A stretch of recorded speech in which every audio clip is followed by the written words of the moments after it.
ಇನ್ನು ಕೆಂಡದಂತ ಬಿಸಿಲಿಗೆ ಕೊತ ಅಂತಿದ್ದಂತ ಕರುನಾಡಿಗೆ ಇಂದು ಮಳೆರಾಯ ತಂಪೆರೆದಿದ್ದಾನೆ. ಕೆಲವು ಕಡೆ ತುಂತುರು ಮಳೆ ಆದರೆ ಹಲವೆಡೆ ವರುಣನ ಅಬ್ಬರಕ್ಕೆ ನಾನಾ ಅವಾಂತರಗಳು ಸೃಷ್ಟಿಯಾಗಿದೆ. ಮಳೆ ಹೊಡೆತಕ್ಕೆ ಎಲ್ಲೆಲ್ಲಿ ಏನೇನಾಯ್ತು ಬನ್ನಿ ನೋಡೋಣ.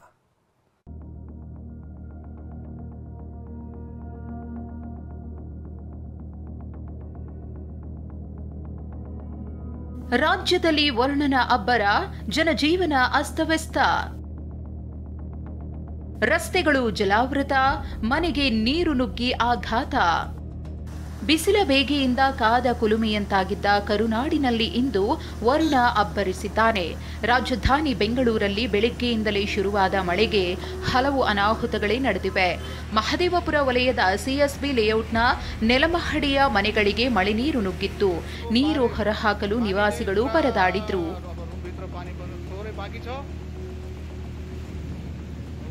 ಬಿಟಿಎಂ ಲೇಔಟ್ ತಾವರೆಕೆರೆಯ ಮುಖ್ಯ ರಸ್ತೆಯಲ್ಲಿ ಚರಂಡಿಗಳು ಬ್ಲಾಕ್ ಆಗಿ ರಸ್ತೆಗಳಲ್ಲಿ ಮಳೆ ನೀರು ಜಲಾವೃತವಾಗಿತ್ತು. ಇದರಿಂದ ಟ್ರಾಫಿಕ್ ಜಾಮ್ ಉಂಟಾಗಿ ಜನಜೀವನ ಅಸ್ತವ್ಯಸ್ತಗೊಂಡಿತ್ತು.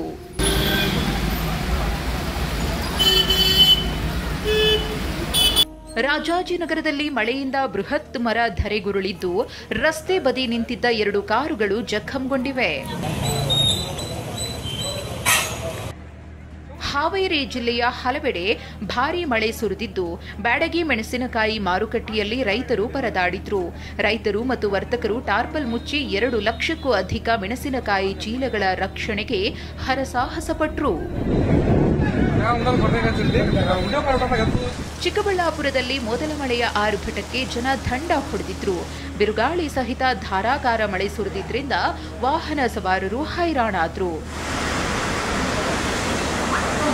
ಇನ್ನು ಚಿಕ್ಕಮಗಳೂರು ನಗರದಾದ್ಯಂತ ಗುಡುಗು ಮಿಂಚು ಸಹಿತ ಬಿರುಗಾಳಿಯೊಂದಿಗೆ ಧಾರಾಕಾರ ಮಳೆ ಸುರಿದಿದೆ. ದಿಢೀರ್ ಮಳೆಗೆ ವಾಹನ ಸವಾರರು ಪರದಾಡಿದ್ರು.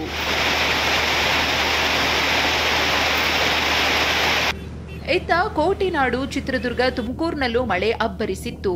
ಹಾಸನದಲ್ಲಂತೂ ಭಾರೀ ಮಳೆಗೆ ಜನಜೀವನ ಅಸ್ತವ್ಯಸ್ತವಾಗಿಬಿಡ್ತು. ಹಾಸನದ ಬಿಎಂ ರಸ್ತೆ, ಸಾಲಗಾಮೆ ರಸ್ತೆ ಬಳಿ ನೀರಲ್ಲಿ ರಸ್ತೆ ಮುಚ್ಚಿ ಹೋಗಿದ್ವು. ಸವಾರರು ಪರದಾಡಿದ್ರು.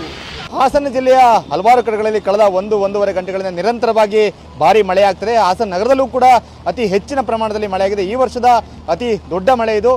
ನಿರಂತರವಾಗಿ ಸುಮಾರು 50-55 ನಿಮಿಷಗಳಿಂದ ಸುರಿತಿರ್ತಕ್ಕಂಥ ಮಳೆಯಿಂದಾಗಿ ಹಾಸನ ನಗರದ ಹಲವಾರು ಕಡೆ ರಸ್ತೆಗಳೆಲ್ಲವೂ ಕೂಡ ಜಲಾವೃತ ಆಗಿದ್ದಾವೆ. ರಾಜ್ಯದಲ್ಲಿ ಇನ್ನೂ 4 ದಿನ ಅಬ್ಬರಿಸಲಿರೋ ವರುಣ. ರಾಜ್ಯದ ಹಲವೆಡೆ ಇನ್ನೂ 4 ದಿನ ಗುಡುಗು ಸಹಿತ ಭಾರೀ ಮಳೆಯಾಗುವ ಸಾಧ್ಯತೆ ಇದೆಯಂತೆ. ಕರಾವಳಿ ಜಿಲ್ಲೆಗಳಲ್ಲಿ ವ್ಯಾಪಕ ಮಳೆಯಾಗುವ ಸಂಭವವಿದ್ದು ಬೆಳಗಾವಿ, ಧಾರವಾಡ, ಹಾವೇರಿ ಜಿಲ್ಲೆಗಳ ಕೆಲವೆಡೆ ಸಾಧಾರಣ ಮಳೆಯಾಗಲಿದೆ ಅಂತ ಹವಾಮಾನ ಇಲಾಖೆ ಮುನ್ಸೂಚನೆ ನೀಡಿದೆ.